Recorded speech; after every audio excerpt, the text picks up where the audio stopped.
¿Has visto mi peluca?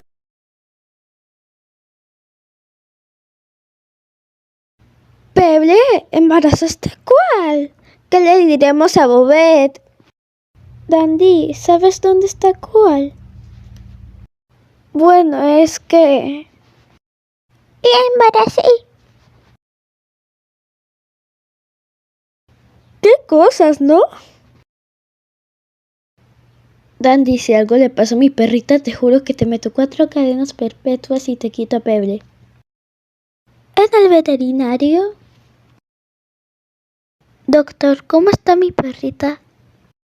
Todo bien, son 4 cachorros. Nacerán en 34 segundos. ¿Qué? ¿34 segundos después?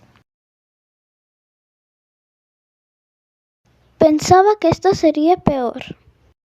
Oh, mira, mi peluca.